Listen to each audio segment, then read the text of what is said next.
Hello, basketball fans. It's me, DC. I'm here to help you get ready for week 3 of the fantasy basketball season. How are we going to do that? We're going to break down some options out on the waiver wire. Unfortunately, it's not a great week for players on the waiver wire. You know, if I'm focusing on players that are available in at least half of leagues out there, not a ton of guys pop. But we'll do our best to scour through and find some guys that are available for you. First, I'd like to talk about some of the must-own players that are higher than that you should make sure aren't out there. So we talked about last week. I thought Desmond Bane was a pickup. I probably wanted Bane. Josh Giddey was on this list before. This is kind of interesting. I had Cole Anthony on the watch list last week, and I was saying, boy, he's putting up good numbers. He's getting a good run, but his field goal percentage is killing, and it was bad last year too. So that's something to consider. When we did this video just a week ago, Cole Anthony was rostered in 20% of leagues. He's all the way up to 75 now. So if you did have him on your watch list and caught that the last 3 games, his field goal percentage has been rock solid, that makes a huge difference. It would have moved him from the watch list to pick him up. And hopefully you did if you were looking for a point guard. Is his field goal percentage going to stay this high? I don't know if it will, but that's why we talk about some players that are must own, they're above the percentage, and some people that I'm not ready to pull the trigger, but I want on your radar because sometimes they will pop like this. The only player that I wanted to add to this must own collection from last week that I didn't have, Montrezl Harrell. It's only at 81% rostered, which is high, right? But still 19% of leagues having him out there, that's still too many. He should be rostered in every league. So go double check and make sure you're not in one of the leagues where he's available. All right, my top waiver wire ad for this week is Franz Wagner. He's really probably more of a points league ad, but I think he's worth picking up in either league. He's the only guy I think I have on this list that's potential for season-long value. Now this week, Orlando plays 4 games, which is nice, but none of them are on the main streaming days.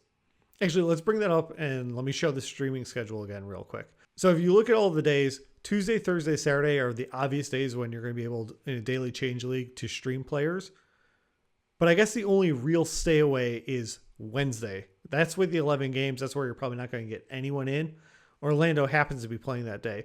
So any teams that happen to be playing on Wednesday are a little less valuable this week from a streaming commodity. But Monday, Friday, Sunday aren't so overloaded that maybe you can't get some players in. Sunday in particular kind of is on that edge there. But they're not the ideal matchups. Anyway, Orlando has 4 games. They're usable. But even if you aren't going to play Wagner right now, he's playing well enough. He's had some good stat lines. So going back the last 4 games, 19 points, 10, 15, 15. I'm not talking fantasy points. I'm talking actual points. So the rookie's coming in. Aside from his very first game of his career, he's had at least 1 3 in every game. Many games, multiple 3s. Is he filling out everything? No, you're not really getting blocks. It's a small forward. You don't have to get blocks. His percentages are up and down. We've had 53%, 33%, 71%. So I think it's going to average out, but he's a young player. It's going to get better, but he's getting a good amount of minutes. He's getting right around 31 minutes a game. And so this is the type of player that I think you could add and hold. So it depends on what you need. In a points league, I'm much more willing to pull the trigger, but he's, I think, the top commodity that I would want to pick up if I was looking for some upside for the full season. If we want to talk about some speculative ads, I'd give Josh Hart a look. He's only rostered in 15% of leagues, so he's probably out there in your league. He's back from injury. He's really only got 2 games under his belt. I mean, it's 3 for the season, but 2 since he's been back. He played 22 minutes and then 30 minutes, and Brandon Ingram's out right now. So he's getting some extra run. Now, when Ingram's back, he could start at the same time, and that's why it's, speculative kind of long-term ad. He hasn't really exploded yet. Let's go over his box scores. When he played 22 minutes, he had 6, 5, 3, but to get you a steal and a block, so he's getting you a little of everything. When he just played 30 minutes against the Knicks, he had 16, 8, and 2 with 2 3-pointers, but he shot 75%, which is great, especially if you plug him in at shooting guard. So you like the percentages. He didn't miss a free throw there. It's solid, but there's also a reason that he's only rostered in 15% of leagues. I could see, if he's staying healthy and keeps playing, him being a value add for your team down the line. So I'd give it a look. Now, New Orleans only has 3 games this week, so I don't feel like it's a home run to plug and play right now. It's more of a long-term play of maybe I get them, lock them up, and see what happens. You could roll the dice, though, because their first game is on Tuesday, which is a easy streaming day, and they play Phoenix. So if you want to scoop them up now and see what happens, maybe that gives you a little leeway. Like I said, they've only got 2 games. Unfortunately, one of them is Wednesday, but it's Sacramento, and then they play Golden State later on Friday. So they're not terrible matchups if you can plug them in, but you might also be getting someone that has a long-term value, which, depending on your team, is more interesting than, say, adding Alex Caruso, who really is being propped up for how many steals he's getting.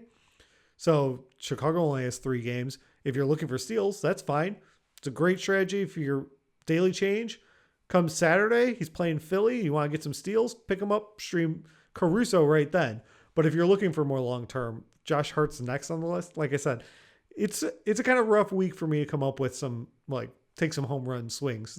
These are maybe some more solid singles and doubles if I'm mixing my sports. The third long-term ad that I've got for this week, and if you want to keep him on the watch list, I don't blame you. It's Bruce Brown. He's getting more run with the Nets. The Nets need him. They seem to be playing, and I don't know if this is just matchup based against Indiana and Washington and stuff, but they seem to be playing more minutes with a smaller ball rotation. Brown's been getting more involved. I think it was all kind of shocking at the start of the season for people's expectations when he only played 4 minutes, and then he was a complete scratch against Philly. But now he's getting up there over 25 minutes a game. He's contributing a bit. There's the upside that he's going to be able to contribute a full stat sheet, and that's why I have him on this list. But if you just look at his most recent box score, you're going to say, oh, 8.6 rebounds. Thanks, Dave. Real great.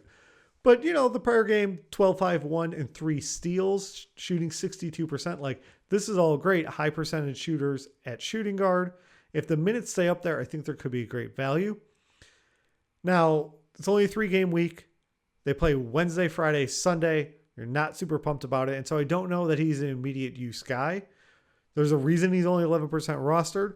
But come next week, could it have a big jump like Cole Anthony if these next couple of games take off? Maybe. So if you're looking for someone, I had in a league, I had Otto Porter. It's not working out. I cut bait. I'd picked up Hassan Whiteside because I needed a center, even though it made me a little nauseous. Got past that week and I was done with that. These type of moves where there's someone I actively am like, it's time to move on. Maybe I'm looking for Bruce Brown. So Franz Wagner and then Josh Hart are probably farther behind Bruce Brown, but I wouldn't be shocked if all 3 of these guys aren't available next week in your league. You're trying to stay a little bit ahead of that. If you're not looking for the long-term ads, then we can get into some streaming choices. So like I said before, it's a great week for streaming because of the way the schedule broke out. Wednesday's really the only heavily loaded day. We've got 3 obvious days where you can stream some players and some flexibility around that. Well, that makes it great for a fantasy basketball player. It makes it a little more challenging for me because there's so many options. I needed to cull my list a little bit so that I wasn't just rattling off, here's 100 names of people that are, outside the top 80 players, but they could contribute for you. So we're going to try and focus in on a couple main ideas, maybe some guys with some extra upside for you. Now, the best teams for streaming overall, if you're trying to minimize your moves and maximize your game, we talked about in the video I put out yesterday. If you haven't seen that yet, I'll link it right here, right now. You should check it out. It's the week 3 preview video. So Utah and Houston both play 4 games this week, and they've got at least 3 streaming days. They avoid Wednesday completely, which is great because that means maybe you can even use them Sunday and get actually 4 streaming days out of it. The next best, I think, are Lakers, Minnesota, Phoenix. They've all got 3 streaming days and they avoid Wednesday as well. So that's the big thing, is trying to stay away from that with my recommendations of what to do. But there might also be some spot uses for specific guys that you want. And right after I say that, I'm going to kind of break my own rule. Earlier, I was talking about Alex Caruso. I was mentioning how his steals were kind of propping up his value.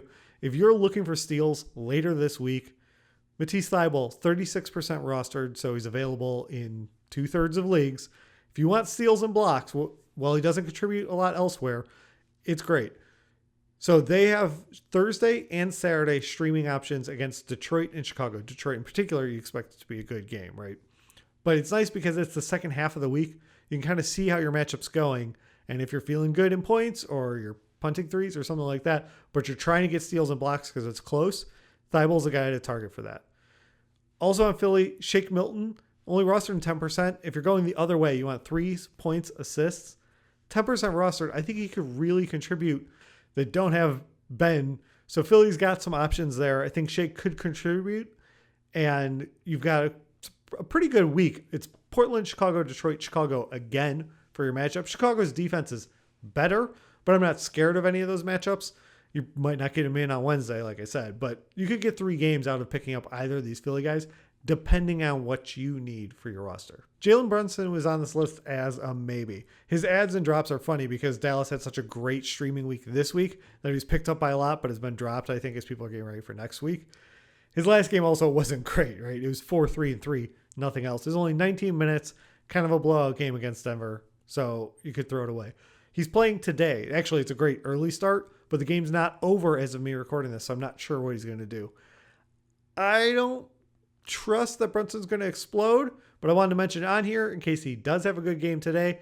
Take a look at it because you can get 2 streaming days for Dallas, an early one against Miami or late Saturday against Boston. That could be valuable if you're looking for a point guard because he does have a tendency to get solid rebounds and good assists and stay available on the waiver wire. But there's also a reason that he's available on the waiver wire. So keep a look for it. I'm more excited about the other guys, but it depends on what you're looking for in your streaming battles. If you're looking for threes, how about giving Carmelo Anthony a look? His roster number, oh boy, it popped up to 58%. This wasn't like this when I was writing my notes yesterday. He jumped 31% in the last day, apparently. But if you're looking for threes, he's on the Lakers. They've got a great streaming week. They play Houston, OKC, and Portland. You like all those matchups, and they're not on the main streaming days. Is he going to be consistent? No. I mean, he's consistently getting minutes there with the Lakers, which is good. I'm sure he popped because he just got 6 threes and 24 points. But next game, he's probably going to get like 8 or 12 points, right? It's not going to be consistent, but there's a good chance that you'll get threes and scoring. And if you're not too worried about field goal percentage, you can plug him in for all these days and really like bump up some specific counting stats. That could be helpful for you. The last guy I'd consider is Eric Gordon. Houston's got the great streaming schedule, like I said, 3 obvious stream days, and then probably against the Warriors on Sunday, you could probably work him in. Eric Gordon is not really a specific utility guy, like I was mentioning with any of the others. You'd be using him more for some all-around hope, a little bit here and there, some points, some rebounds.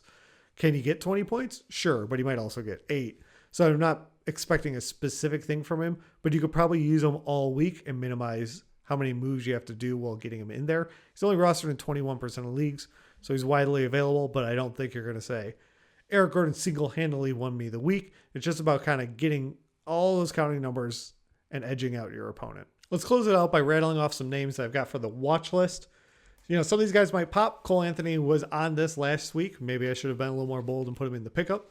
But some of these guys aren't even really available. I just want you to flag them for watch in case something changes. And I'm saying that because Chris Bouchard, he should be watched, right? He's 76% rostered right now, so he's probably not available. But people are getting really scared. His minutes are getting jerked around. He might get dropped in midseason. I think people will wish they had him. So it wouldn't hurt. Just go flag him in case he pops up. Maybe you can scoop him up and really have a boost towards, the midway point of the season.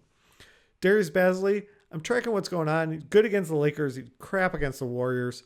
So I'm not sure what's there yet. I wouldn't necessarily pull the trigger, but he's been useful in fantasy last year when OKC was, they're in the tank. They're just playing everyone. So who knows what's going on there. Jared Vanderbilt, 11% rostered. I don't think you have to pull the trigger right now, but he's definitely been useful.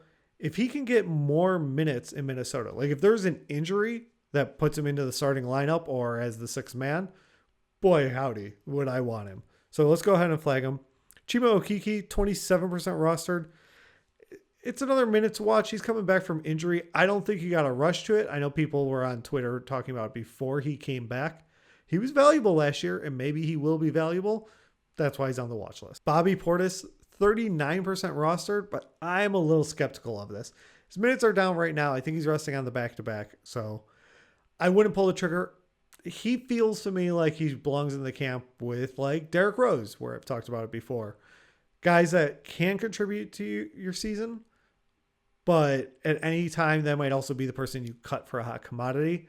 So keep an eye. If there's an injury, Brook Lopez is missing and Bobby Portis is up at full minutes, I could see him being helpful for you at some point in certain weeks or a stretch if he's filling in for someone. But right now, I wouldn't be interested in doing it. Boy, it feels a little anticlimactic to add with me going, I'm skeptical of a guy. So let's throw one more name in the hopper.